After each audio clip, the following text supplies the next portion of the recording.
This is Nicholas Kristof at the Caspian Sea in Iran. It looks like another day at the beach. On horses, in rafts, and in love.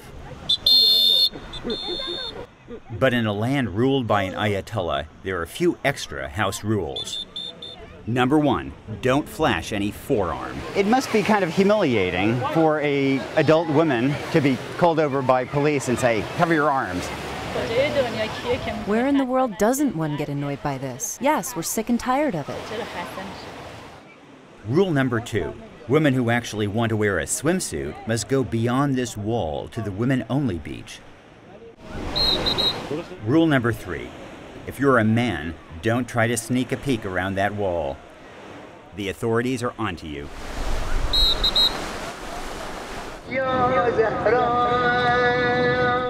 One of the great mysteries of Iran is just how popular the regime really is.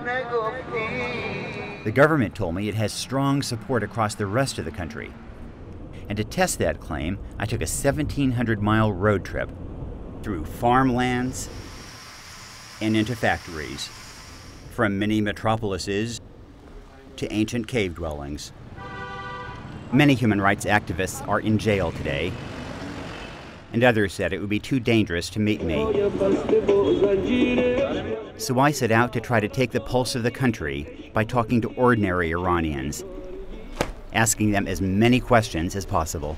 So the bottom line is that you envy American women, or you don't? If an Iranian wants to get a girlfriend, he's much better off with a real Nike shoe and not a fake one. Is that right? Do you think that you would have been a better president than Ahmadinejad? Have you lost hope?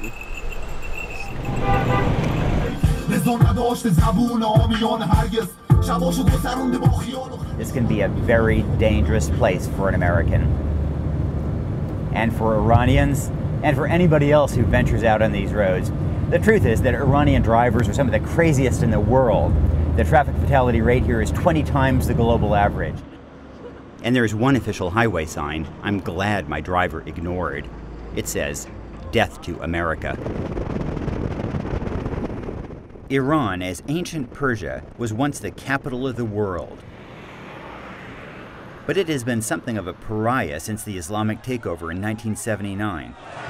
The U.S. Embassy in Tehran seized by Iranian militants.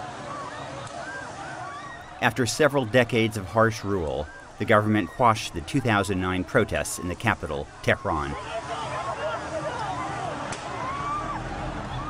One of the paradoxes of traveling in Iran for an American is that our leaders have a venomous relationship, but I encountered the opposite. Iran very, very good. America very, very good. Thank you so much. Thank you. It seems funny to us because we also report in Pakistan, close ally of America. We give Pakistan a lot of money, and yet people in Pakistan are not friendly to Americans. Meanwhile, we come to Iran, which is kind of an enemy country, and everybody loves us. The people of Iran like American people, but they don't like the policy of your government. I sense that some Iranians are friendly simply because they embrace whatever the government condemns. And these days, others are just embarrassed to be Iranian. I wish maybe I had a mother and father from America, from Europe. But this is not my truth, you know? I can't do anything about this. I'm Iranian, I cannot change this. What do you think of America? I last visited Iran in 2004, when Iranians felt fairly free to tell me that they dislike their government. But the violence in 2009 has left people fearful. This trip was very different. It's danger. I can't danger granted. We won't go there. Okay, never mind. It's going to be a little dangerous for me, I think. Maybe it's best to end the interview here.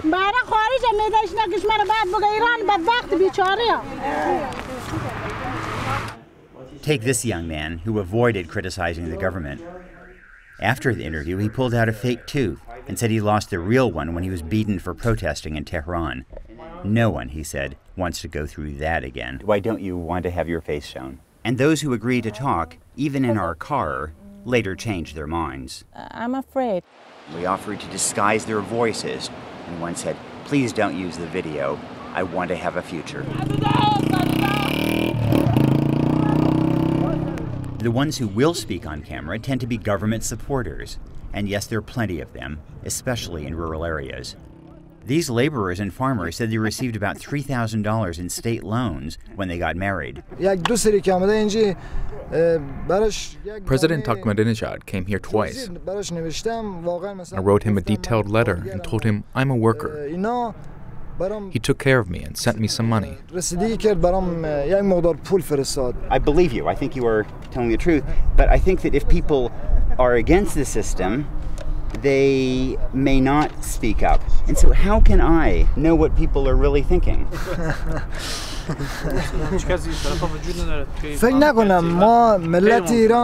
I don't think so. Iran doesn't have that phenomenon. Even if there is someone against the system, it's because they come from America or Israel to feed information. And men with these beliefs make up the security forces who crush university-educated protesters. My right hand or left hand? They also crushed me in a game of marbles. And they also insist that Iran has the same right to a nuclear program as any other country. There's one thing that I think could rescue this regime. That's a war between Iran and the West, possibly triggered by an Israeli strike on Iran's nuclear sites. That would hugely expand the nationalist ranks of these men. I truly worry that our mistakes could end up keeping the Ayatollahs in power. Satellite television is illegal but ubiquitous, and it has exposed Iranians to the outside world. This ancient cave village is one of the few places where I didn't see any satellite dishes. The difference is stark. What do people here think of America? Do they think death to America, or do they think, oh, a land of freedom? What do they think? This is a village. If on the news they say death to America, then we also say death to America. Have you ever heard the name Neda Sultan? Do you know who she was?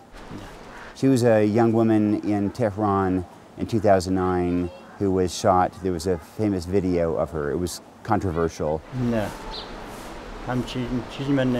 So you don't think that people are in prison for their religious beliefs or for their political views? No. No. Sure, yes. But I left this village feeling optimistic. The shopkeeper quit school in the 9th grade, but his 3 kids are university graduates, a teacher, a doctor, and an engineer.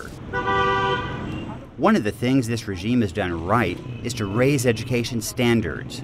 More women now attend university than men. And that is a force that has helped topple other dictatorships. On a nearby rice paddy, I met this farmer who received an MBA in North Carolina. They say redneck. Yeah. He moved back to Iran 10 days before the 1979 revolution began. I wanted to see what an educated farmer would say about the government's appalling human rights record. I'm sure you've heard of Neda Sultan. There was a famous video of a... Which Sultan? Neda, an Iranian girl who was shot and was dying and so on. Do you think that that was real?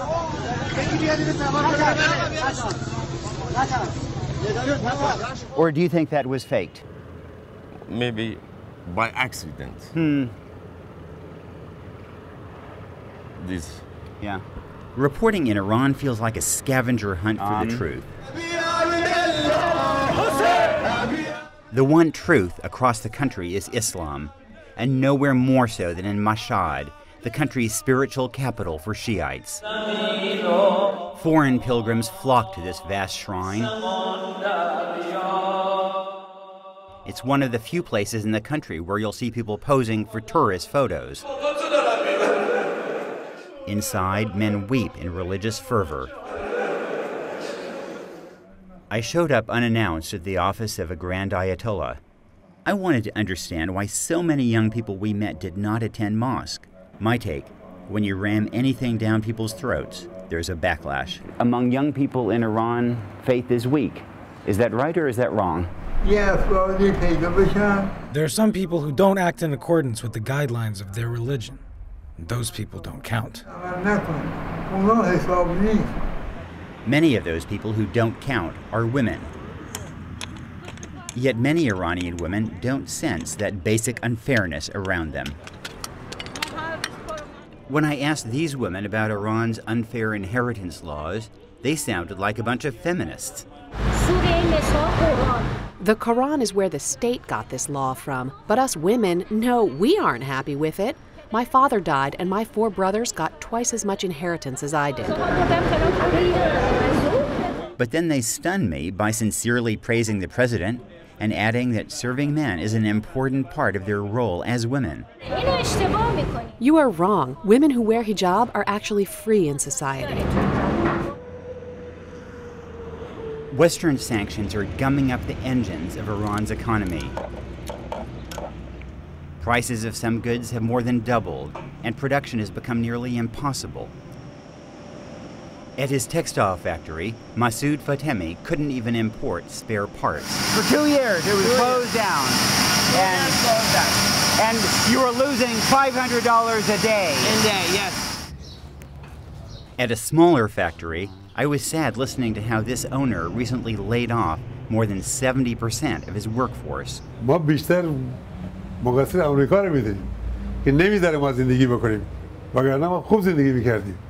Don't Iranian leaders also bear some responsibility?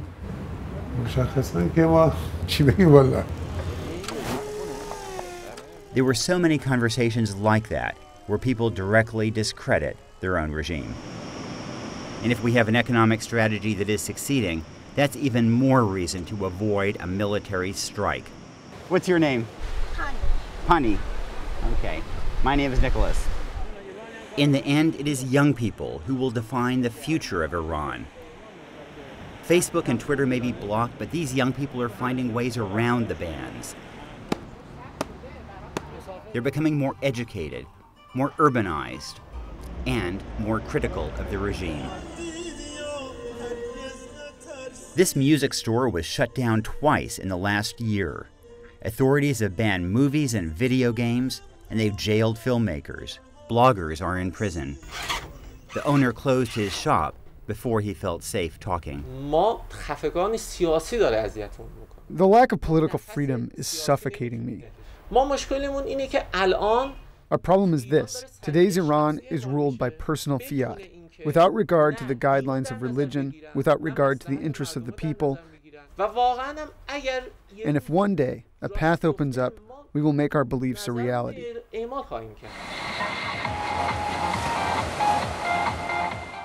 Finally, here in this beach town, I met a lot of young people. Several decades ago, there were wild parties at the swim-up bar. Today, it's desolate. Symbolic of a nation that so many young people are trying to leave. Everybody is going abroad. Yes.